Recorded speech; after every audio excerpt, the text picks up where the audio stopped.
네, 안녕하세요. 여러분들 내신에 도움을 드리고 싶은 준삼촌입니다. 자, 오늘 또 조선 역사 24, 21번째 강의. 자, 오늘은 조선 후기 새로운 문화에 대한 이야기를 한번 보도록 할게요. 요거는 삼촌식으로 분류를 한 거고 학교 선생님께서는 조금 다르게 분류를 할 수도 있거든요. 근데 일단 내용은 거의 다 들어갔다라고 보시면 될 겁니다. 자, 오늘 볼 거는 뭐 과학기술, 그 다음에 서민문화, 미술, 서예, 자기 이런 부분으로 한 개씩 보도록 할게요. 제일 처음부터 과학기술 부분부터 먼저 보도록 할게요.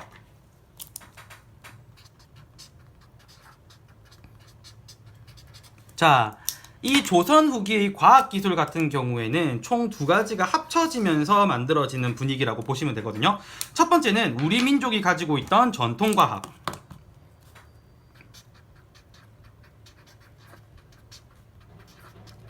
그리고 이때 당시 많이 들어오게 되는 서양기술. 이런 것들이 합쳐지면서 이제 만들어지는데, 자, 첫 번째, 우리 전통과학부터 먼저 볼게요. 우리 전통과학이라고 얘기할 수 있는 부분은 거의 대부분 어디 영역에서 존재하게 되냐면 의학에서 주로 존재하게 되는데, 이 의학 두 가지 책이 나오거든요. 첫 번째는 여러분이 잘 알고 있는 그 광해군 때 허준 선생님이 적은 무슨 책? 동의보감을 들 수 있어요. 동의보감에서 제일 중요한 거는 이 이전에 있었던 한의학을 집대성에서 다 모아서 체계적으로 정리를 했다라는 거. 이 부분이 굉장히 중요하고요. 그 다음에 이제 시험에 잘 나오는 이재마 선생님 같은 경우에는 동의수세보원이라는 책을 적었어요. 여러분들 왜 한의학 가면은 왜 뭐 태양인, 태음인 뭐 이런 얘기 하잖아요. 그런 이야기를 적은 게 바로 이재마 선생님이거든요. 그래서 뭐 태양인, 태음인, 소양인, 소음인에서 사람을 네 가지 체질로 나누는, 체질이에요 이거. 네 가지 체질로 나누는 사상의학을 이 책에서 만들어내시게 됩니다. 자, 두 번째. 자, 이 부분이 조금 중요해요. 이제 조선시대 때 서양 기술들이 우리나라에 좀 많이 들어오거든요. 이 서양 기술들은 거의 대부분 누가 가지고 들어오냐면 청나라를 왔다 갔다 하는 사신들이 주로 많이 가지고 오는데, 물건이 들어오기도 했고 사람이 들어오기도 했어요. 물건부터 먼저 보면, 자, 멀리 볼 수 있는 그 캐리비안 해적 같은 거 보면 하나 이렇게 쫙 펼쳐가지고 보는 만원경이 있잖아요. 천리경이 이때 들어오게 되고, 알람시계인 자명종, 그리고 그 다음에 그 대포에 해당하는 화포, 이런 것들이 주로 또 들어옵니다. 그리고 또 중요한 지도가 하나가 들어오는데, 곤녀망군 전도라는 지도가 하나 들어오게 돼요.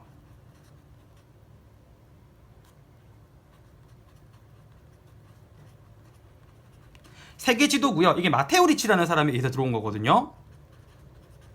근데 이 곤녀망군 전도 같은 경우에는 뒤에서 또 한 번 이야기를 하긴 하겠지만은, 이 곤녀망군 전도라는 지도가 들어오면서 세상의 중심이 어디가 아니더라, 중국이 아니더라라는 거를 우리가 이때 깨닫기 때문에, 요거 때문에 중화 사상이 박살나게 됩니다.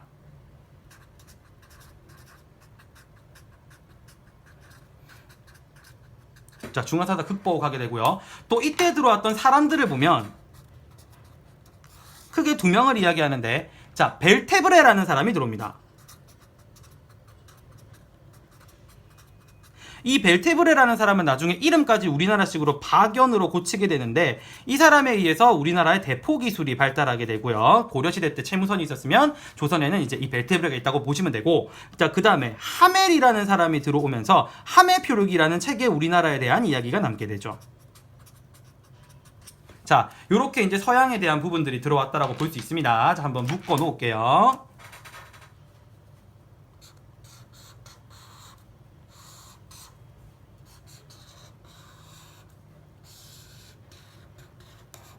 자, 그리고 전통과 서양이 합쳤다라고 얘기하기는 조금 애매하긴 한데, 서양에서 들어온 게 우리나라 사람들 손을 탄 거, 청나라를 통해서 들어온 거 중에 우리나라 사람들 손을 좀 타가지고 이렇게 됐던 것들 한번 보면은, 첫 번째, 그 달력 만드는 역법이 있는데, 그 김육이라는 분이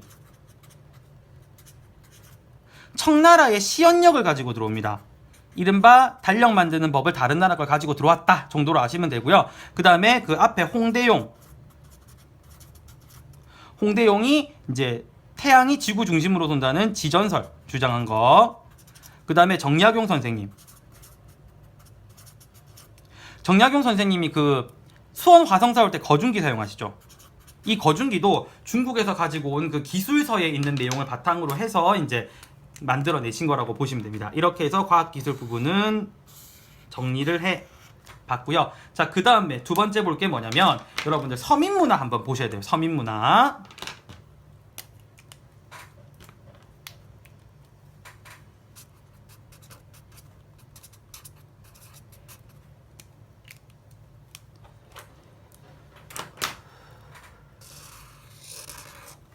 이 서민문화가 등장하게 되는 가장 큰 이유부터 먼저 볼게요. 일단은 상민층 경제적, 신분적 성장했어요. 우리 조선 후기 신문제 동요 봤었죠?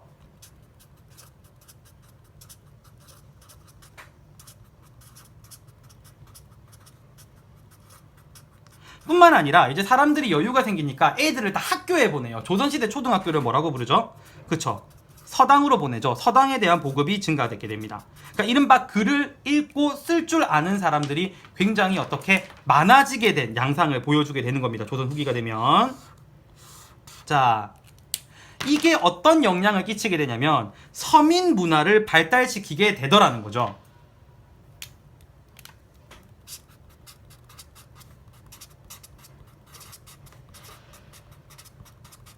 자, 서민 문화가 어떤 유형으로 발달하는가 봤더니 첫 번째, 서민들이 주로 보는 책들이 거의 다 한글이죠, 그죠? 그래서 첫 번째 등장하는 게 한글 소설에 대한 이야기예요. 한글 소설의 특징을 보면은 그 안에 있는 주인공들이 그렇게 특별한 주인공들은 아니에요. 평범한 사람들이 주인공이더라는 거죠.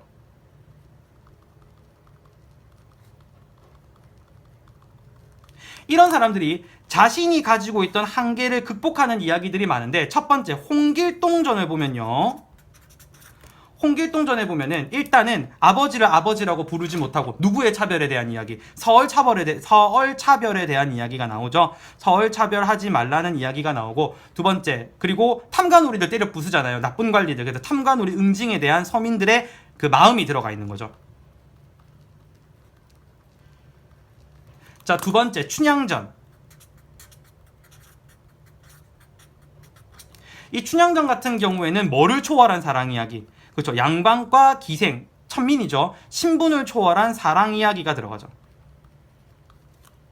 자, 그 다음에 사설시죠.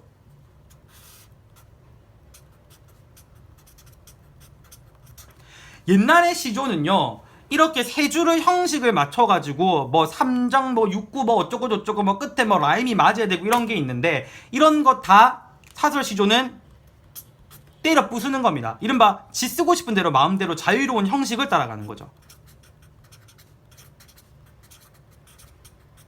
그리고 내용도 내가 쓰고 싶은 대로 쓰는 거예요. 그래서 사람들이 느끼는, 일반 서민들이 느끼는 감정들을 그 안에 그대로 집어넣는 거죠. 그리고 마지막 판소리 탈춤.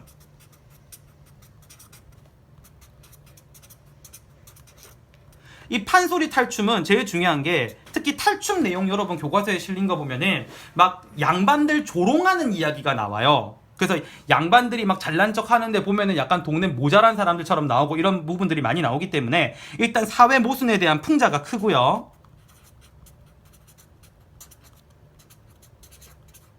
자, 그리고 또 어떤 얘기가 나오냐면 양반들의 위선을 폭로하기도 하죠.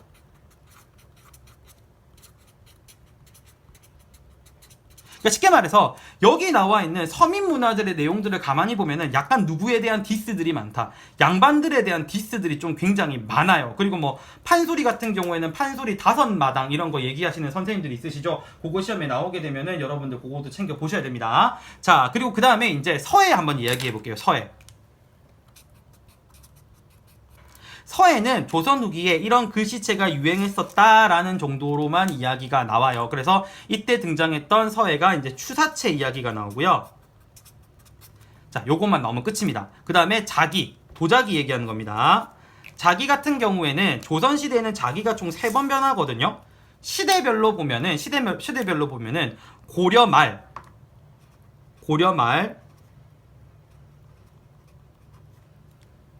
자, 고려말 조선초회를 보면요. 고려말 조선초를 보면 여말도초라는 말을 쓰기도 하죠. 이때는 주로 어떤 도자기가 인기가 많았냐면 분청사기라고 해가지고 쑥색 도자기가 인기가 많아요. 근데 지금 우리 조선 후기죠. 조선 후기로 넘어가게 되면은, 조선으로 넘어가게 되면은, 조선 중기 때가 되면은 이제 그 양반들의 청렴함을 상징하는 백자가 유행하고요. 조선 말기가 되면은 이제 청화백자라는 도자기가 유행하게 되는데, 이 청화백자라는 말은 무슨 뜻이냐면, 백자 도자기가 이렇게 있으면 안에 그림을 무슨 색깔로 그림을 그리더라? 파란색으로 이렇게 그림을 그리더라 해서 청화백자라고 이야기를 하는 거예요. 자, 그리고 마지막으로 시험에 좀 많이 나오는 부분이거든요. 조선 후기 미술 얘기를 한번 해야 될 것 같아서 삼촌이 페이지를 따로 뺐습니다. 자, 조선 후기 미술 한번 볼게요.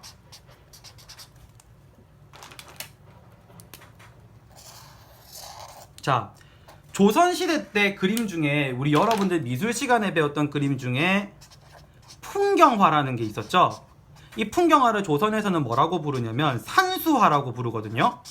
근데 이 산수화가 조선 초기하고요, 지금 우리가 배우고 있는 말기가 되면은 그 종류가 틀려져요. 조선 초기 때는 눈으로 보고 그린 그림보다는 머릿속에 있는 풍경을 그림으로 그리거든요. 그래서 조선 초기 풍경화들을 머릿속에 있는 생각을 그렸다고 해서 관념산수화라는 말을 많이 써요. 그러니까 실제로 눈으로 보고 그린 게 아니죠. 근데 조선 후기가 되면은 진경산수화라는 게 등장하게 돼요. 진경산수화, 진짜 경치예요. 눈으로 보고 그린 그림, 이른바 우리나라 진짜 경치를 그린 그림들이 등장하기 시작하는 거죠.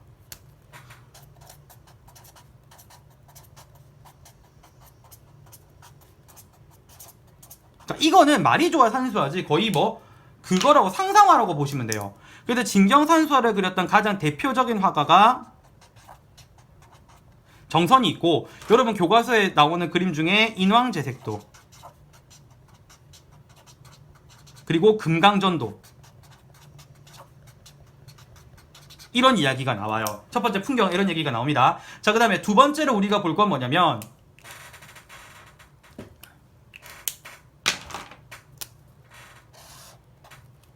풍속화라는 그림이 나옵니다. 이 그림은 이름에서 힌트를 다 줬어요. 풍속이라는 그림으로. 풍속이라는 건 뭐냐면 사람들이 실제로 사는 생활에 대한 이야기인데, 풍속화를 가장 많이 그렸던 화가 두 명, 여러분들 예전에 바람의 화원이라는 드라마에서 이 두 분이 나왔죠. 김홍도라는 분과 그 다음에 신윤복. 근데 이 두 분이 묘하게 그림 스타일이 서로 반대입니다. 김홍도 이분 같은 경우에는요, 굉장히 소박한 스타일의 그림을 많이 그리셨고요. 신윤복 이분 같은 경우에는 굉장히 그림 자체가 세밀해요. 그리고 그리는 대상이 틀린 게, 김홍도는 주로 서민들의 생활을 많이 그린 반면, 여기 있는 신윤복 같은 경우에는 양반이나 아녀자, 여성분들을 그림으로 많이 그렸습니다. 그 차이가 있어요. 그리고 마지막으로 잘 등장하는 게 민화가 있습니다. 민화.